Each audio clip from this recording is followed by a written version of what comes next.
Hello, in this video I'm going to be giving a quick introduction into pricing of link buildings, backlinks, guest posts, that kind of stuff. I'm not going to get into every single thing.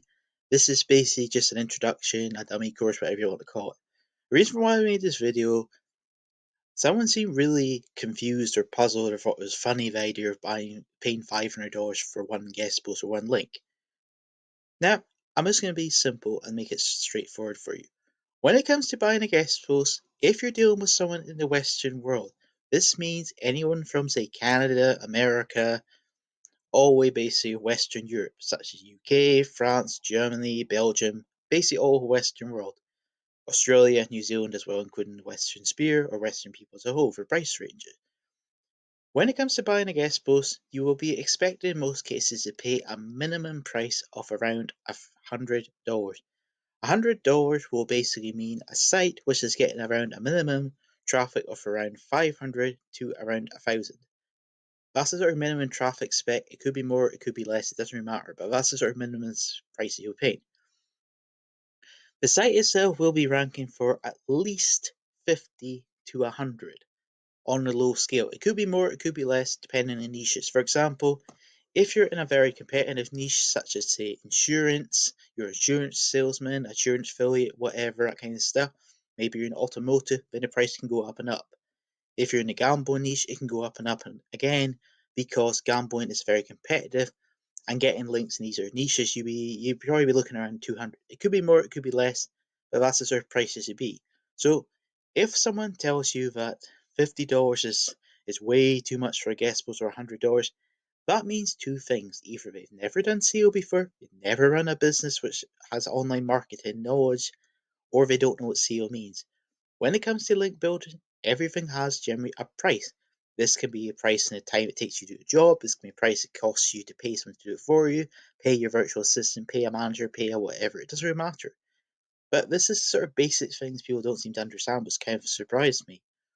When it comes to ranking up a site, please note there's exceptions to every rule. You can get links for free, you can get them for cheaper, that kind of stuff, depending who you deal with. For example, if we were talking about Asia, it is fairly easy to buy a high quality guest post from someone from, say, India, Pakistan, Bangladesh, for, say, $10 to $50 or potentially less, because you have to remember the dollar or pound is worth quite a lot of money when it's converted into their own currencies. But if you're dealing with a Western person or a person dealing with Western clients, they will generally be expecting more money in most cases. And if someone tells you something like this, oh, I can rank up your site for $100 per month, guaranteed. Now, that's basically impossible. The only way that'll be possible will be if someone's using hacked, illegal, or is doing some serious heavy spam. Because $100 for ranking up a site for any serious keywords, it is basically impossible. Now, if we were going to go back in history, for example, 10 years ago, it would be, I guess, possible to rank things up on the cheap for that sort of money or even more time. But for nowadays, to rank up a site, if things are be done right or of very good quality, you're talking for a low end to a medium competition around $2,000 to $3,000 per month for SEO services, guest posts, backlinks, PBNs, that kind of stuff. Now, there is exceptions to the rule, of course, but that is the sort of thing you should be expecting to pay. If 2,000 is crazy money for you, you can't afford it, I'm afraid SEO is probably not going to work for you. If you want to study SEO, do it for fun, do a hobby, then great, go for it, do what makes you happy. But if you're wanting to pay someone or you're doing things yourself, if you can't spend money, I'm afraid SEO is like everything, is not for you. You could just volunteer for someone to learn SEO if you want to, as a hobby for a bit of fun, but in general, you need to spend money to make money. Online businesses compared to traditional business are a giant amount cheaper. SEO wise, compared to, say, buying for argument's sake, a business unit of, say, 100,000, 200,000, whatever, or a lease cost of say 10,000. Yes, you can do things on cheap, but if you're wanting to pay things, if you consider the costs of starting an online business, you basically only need a computer, internet access, generally good, domain costs, and other things. That is why online businesses can be quite smart for someone, the same as you can have the smallest house in the world, the biggest, it doesn't really matter with regard to doing SEO work. That is the whole advantage of online businesses compared to traditional ones. You will generally pay a lot less tax. You're not forced to, if you like, have your own little office where you employ people, such as a call center operator kind of stuff. And this should give you some basics into yes posting buying. The only thing I'll include before I end this video, some other basics.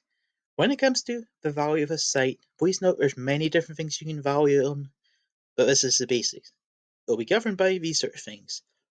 What is the age of a website? For example, if it's only 1 day old, it's not going to have really any age value. And I'm not going to get into the argument, some claim, age does make it. It does, actually, in quite a lot of cases. Not always, but it does. How many keyword or keyword phrases does your site rank for? Does it rank for 100? Does it rank for 1,000? Does it rank for 10,000? That increases the value of a site in most cases. What is its DR metric? Or for another metric system, DA, whatever, trustful, CF, that kind of stuff. That is something some people argue increases the value. Now, I'm not going to get into the argument of why you shouldn't really pay much attention to deferred metrics, but that's something some people do to consider the value. How much traffic is it getting? Is it hundreds? Is it getting 1,000? Is it getting 10,000, 20,000, 50,000 per month? That is something people use to gauge the value of the site. For example, if a site gets, say, 10,000 people per month, that means if you get a yes post to the site, you might potentially get from that link 500 people who go to your site. Maybe they become members of your site. Maybe they buy your products. Maybe they share your things in social media. That's something you should consider. But I'm just using 500 example. It could be more, it could be less. I'm just showing you as how some people could argue the value of a website. If it is owned by someone famous, now this may not make sense to you, but fame itself in some cases can increase the likelihood of people sharing your things. For example, a famous sort of site you could argue would be Forbes. So, for example, if you get a backlink of Forbes, some people could then argue your website's higher authority, better quality, more decent, more interesting. Or if you get a backlink of Apple, they could then argue your site's a very high quality tech site or something like that. Or if you get a backlink of, say, a government-based site, such as the UK, the USA, Canadian, or some other government, you could then use that to argue this site is better quality, higher authority, or if it comes with a high-end university, such as Oxford, Cambridge, or some of our high-end authority, you could then use that to argue this website's more rare as a whole.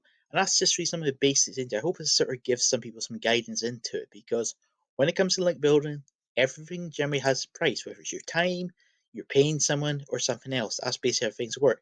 Anyway, thanks, see you later, and have a good day.